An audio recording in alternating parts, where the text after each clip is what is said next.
بسم اللہ الرحمن الرحیم اللہم صلی علی محمد وعلی آل محمد مبارک وسلم۔ جناب نبی کریم صلی اللہ علیہ وسلم نے فرمایا تھا کہ انا مدینۃ العلم وعلی بابھا، کہ میں علم کا شہر ہوں اور علی اس علم کے شہر کا دروازہ ہے۔ سیدنا حضرت علی رضی اللہ تعالی عنہ کا علم، ان کی فقاہت، ان کا تدبر، حکمت، یہ ایسی چیزیں ہیں جو مسلم ہیں، اس میں کسی کا بھی اختلاف نہیں ہے۔ جس کو اللہ کے نبی علم کے شہر کا دروازہ کہیں، آپ خود اندازہ لگائیں کہ اللہ انہوں نے کتنا بڑا علم دیا ہوگا۔ چنانچہ اسلامی علوم کے جتنے بھی شاخیں ہیں، تفسیر ہے، حدیث ہے، فقہ ہے، علم الفرائض ہے، ہم جن میں دیکھتے ہیں سیدنا علی رضی اللہ تعالی عنہ کے خدمات، ان کی کارکردگی اور اس فیلڈ میں حضرت علی رضی اللہ تعالی عنہ کی جو مہارت ہے وہ کامل درجے کو پہنچی ہوئی ہے۔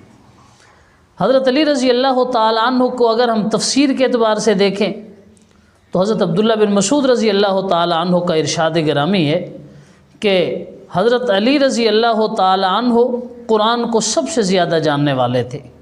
قرآن کا کوئی بھی مسئلہ ہوتا، کوئی بھی آیت ہوتی، اس کا حضرت علی جانتے تھے کہ یہ آیت کب نازل ہوئی، کہاں نازل ہوئی اور کس شخص کے بارے میں نازل ہوئی۔ حدیث کا بھی یہی معاملہ تھا۔ باوجود اپنی محتاط طبیعت کے سیدنا علی رضی اللہ تعالی عنہ نے جو حضور صلی اللہ علیہ وسلم سے روایات کی ہے، ان کی تعداد تقریباً 600 تک پہنچی ہوئی ہے۔ اور حضرت علی رضی اللہ تعالی عنہ کی جو فقہ ہے، یوں سمجھ لیں کہ اس وقت روئے ارض پر، کرۂ زمین پر جو لوگ مسلمان ہیں اور جو مسلمان فقہائے اربعہ کو ماننے والے ہیں، امام اعظم امام ابو حنیفہ، امام مالک، امام شافعی، امام احمد ابن حنبل رحمۃ اللہ علیہ، ان میں سے 75% لوگ وہ ہیں جو امام ابو حنیفہ کے مقلد ہیں۔ اور امام ابو حنیفہ رحمۃ اللہ علیہ کی جو فقہ ہے وہ عراق سے آئی ہے، اور عراق میں اس کا انحصار حضرت عبداللہ بن مسعود اور حضرت علی کے فتاوی جات پر تھا۔ یعنی فقہ حنفی کا جو ماخذ ہے، فقہ حنفی کا جو انحصار ہے، وہ حضرت علی اور حضرت عبداللہ بن عباس کے فتاوی جات پر ہے۔ ان کے علم پر اس کی بنیاد رکھی گئی ہے۔ بڑے سے بڑے صحابہ کرام، بڑے سے بڑے لوگ بھی جب علمی مسائل میں گھبراتے تھے، علمی مسائل میں جب انہیں اور کوئی حل نظر نہ آتا تھا تو وہ سیدنا علی رضی اللہ تعالیٰ عنہ کے پاس آتے تھے۔ چنانچہ کتب میں ایک جملہ بڑا مشہور ہے حضرت عمر رضی اللہ تعالیٰ عنہ کے حوالے سے۔ حضرت عمر سے کوئی مسئلہ پوچھا گیا، انہوں نے مسئلہ بتایا، اور جب حضرت علی کو پتہ چلا کہ حضرت عمر نے یہ مسئلہ بتایا، حالانکہ یوں نہیں ہے، حضرت علی تشریف لائے، امیر المومنین مسئلہ اس طرح ہے، حضرت عمر نے فوراً رجوع کیا، انا کا مسئلہ نہیں بنایا۔ وہ لوگ چونکہ دین کے سچے خیر خواہ تھے اور حضور صلی اللہ علیہ وسلم کی سچی اطاعت کرنے والے تھے، ذاتیات کی تو بات ہی نہیں تھی۔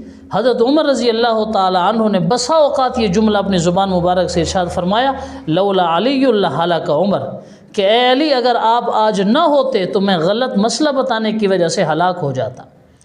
تو یعنی حضرت علی رضی اللہ تعالی عنہ کی علمیت کو حضرت عمر جیسے جلیل القدر صحابی مان رہے ہیں۔ حضرت عثمان رضی اللہ تعالی عنہ کے سامنے ایک بار ایسا ہوا، کسی نے گوشت رکھ دیا، اس وقت حضرت عثمان احرام کی حالت میں تھے، لوگوں کو تردد ہوا کہ حالت احرام میں آیا شکار کا گوشت شکار استعمال کرنا چاہیے یا نہیں۔ حضرت عثمان کا نقطہ نظر یہ تھا، ان کا موقف یہ تھا کہ حالت احرام میں بندہ شکار کر نہیں سکتا، کسی اور کا شکار کیا ہوا استعمال کر سکتا ہے۔ جب اختلاف ہوا، حضرت عثمان نے کہا کہ کس سے مسئلہ پوچھیں؟ لوگوں نے کہا حضرت علی سے پوچھتے ہیں۔ حضرت علی کے پاس امیر المومنین حضرت عثمان تشریف لے گئے۔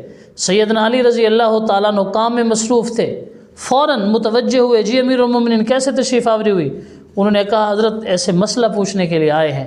حضرت علی رضی اللہ تعالیٰ عنہ نے کہا، لوگو آپ میں سے کوئی گواہی دیتا ہے کہ اس ایک بار حضور صلی اللہ علیہ وسلم کے سامنے بھی اس طرح کا مسئلہ آیا تھا اور آپ صلی اللہ علیہ وسلم نے احتراز فرمایا تھا کہ جو آدمی محرم ہے، حالت احرام میں ہے، وہ کسی اور کا شکار کیا ہوا بھی استعمال نہ کرے۔ حضرت عثمان نے فوراً رجوع کر لیا کہ آپ صحیح کہہ رہے ہیں۔ اسی طرح حضرت عائشہ رضی اللہ تعالیٰ عنہ سے پوچھا گیا، اے ام المومنین اما عائشہ آپ بتلائیے کہ جو آدمی موزے استعمال کر رہا ہے، موضوع پر جو مسح کرے گا اس کی مدت کتنی ہے؟ حضرت عائشہ رضی اللہ تعالیٰ عنہ نے فرمایا کہ سل علی، جاؤ حضرت علی سے پوچھو، اس لیے کہ وہ سفر و حضر میں حضور علیہ السلام کے ساتھی تھے، آپ علیہ السلام کے ساتھ رہتے تھے، انہی کو معلوم ہوگا کہ آپ علیہ السلام کا معمول مبارک کیا تھا۔ لوگ سیدنا علی رضی اللہ تعالیٰ عنہ کے پاس تشریف لائے کہ حضرت یہ مسئلہ بتا دیں کہ جو مقیم آدمی ہے، جو مسافر آدمی ہے، وہ موضوع پر کس طرح مسح کریں گے، ان کی مدت کیا ہے؟ حضرت علی رضی اللہ تعالیٰ عنہ نے ارشاد فرمایا کہ جو مقیم آدمی ہے وہ 1 دن اور 1 رات تک اس کا مسح چلے گا موضع پر، اور جو مسافر ہے اس کا موضوع پر مسح 3 دن اور 3 رات تک چلے گا۔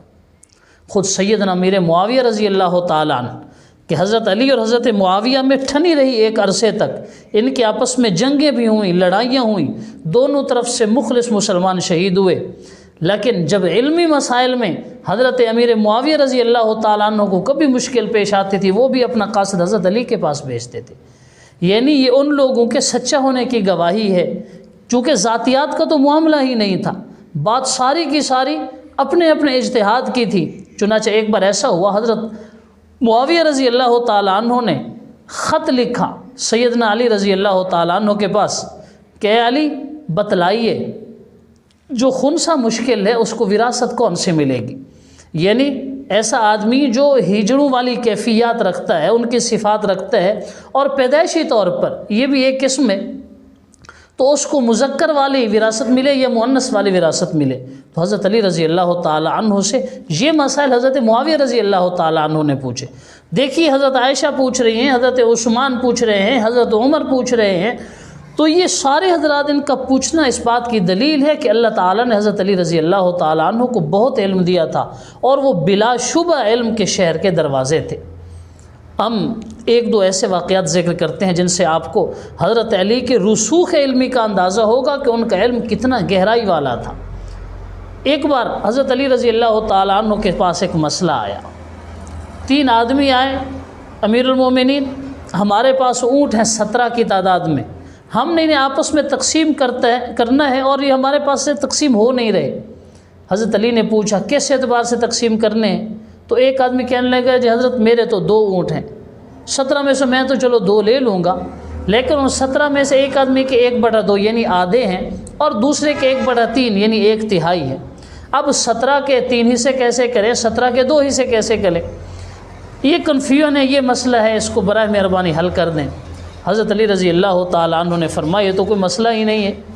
یاد رکھیے حضور صلی اللہ علیہ وسلم نے جو حضرت علی رضی اللہ تعالیٰ عنہ کو خطاب دیا تھا وہ تھا اقضاہم علی، کہ علی کے سامنے اگر مشکل سے مشکل مسئلہ بھی حل کرانے کے لیے آ جائے تو وہ اسے چٹکی میں حل کر دیتے ہیں۔ تو اقضاہم علی کا یہ مطلب ہے۔ حضرت علی نے کہا کوئی مشکل نہیں ہے اس میں۔ ایک آدمی کو بھیجا اپنے خادم کو کہ جاؤ بیت المال سے ایک اونٹ لے کے آؤ۔ اونٹ لے کے آئے، اس اونٹ کو ان 17 اونٹوں کے ساتھ کھڑا کر دیا۔ ہاں جی اب یہ کتنے ہو گئے ہیں؟ 18 ہو گئے۔ آپ نے کتنے لینے تھے؟ جی میں نے آدھے لینے تھے۔ فرمایا 9 آپ لے جاؤ، 18 کا آدھا 9 ہوتا ہے، 9 وہ لے گیا۔ دوسرے سے کہا جی آپ نے کتنے لینے تھے؟ جی میں نے 1/3 لینے تھے۔ ٹھیک ہے جی 18 کا 1/3 6 آپ لے جائیں۔ تو 9 ایک لے گیا، 6 دوسرا لے گیا، 15 ان کو مل گئے۔ باقی اس سے پوچھا آپ کہ اس نے کہا جی میرے 2 تھے، فرمایا 2 آپ لے جائیں۔ تو ان کے 17 اونٹ انہی 3 لوگوں پر ویسے ہی تقسیم کر دیے جیسے وہ دعوے دار تھے، اور جو 18واں اونٹ تھا بیت المال کا وہ واپس اپنی جگہ پہ کھڑا کر دیا۔ اللہ تبارک و تعالیٰ نے حضرت علی کو اتنا علم دیا تھا۔ روٹیوں والا واقعہ بڑا مشہور سا ہے۔ 2 آدمی بیٹھے کھانا کھا رہے ہیں، ایک کے پاس 3 روٹیاں ہیں، ایک کے پاس 5 روٹیاں ہیں۔ ایک مسافر آتا ہے، اجنبی آتا ہے، وہ اسے کھانے پر بلاتے ہیں، بیٹھ جاتا ہے، کھانا کھاتا ہے، اور کھانا کھانے کے بعد جب جانے لگتا ہے، اپنی راہ لینے لگتا ہے، تو انہیں پیسے دے دیتا ہے، انہیں درہم دیتا ہے۔ اور یہ جب درہم کی یہ تقسیم کا وقت آتا ہے، 8 درہم دے کے گیا تھا، 5 روٹیوں والا کہتا ہے کہ 5 درہم میرے، اور 3 روٹیوں والے کو کہتے ہیں کہ 3 درہم تیرے، جبکہ وہ کہتا ہے کہ نہیں روٹیاں ہم نے برابر کھائی ہیں، کھانا ہم تینوں نے برابر کھایا ہے، 4 درہم تیرے اور 4 میرے۔ اس نے کہا میری روٹیاں زیادہ تھیں، تیری روٹیاں کم تھیں، لیکن وہ بیچارہ نہ مانا دوسرا۔ فیصلہ کرانے کے لیے انتخاب وہ حضرت علی رضی اللہ تعالیٰ عنہ کے پاس چلتے ہیں، سیدنا علی کے پاس تشریف لے وہ حاضر ہوئے۔ حضرت علی رضی اللہ تعالیٰ عنہ نے ان کا مسئلہ سنا، اور جو 3 روٹیوں والا 3 درہم پہ راضی نہیں ہو رہا تھا، آپ نے اسے کہا کہ اپنے بھائی کی بات مان لو، اس میں تمہارا فائدہ ہے۔ وہ کہتے نہیں حضرت مجھے انصاف والا فیصلہ چاہیے۔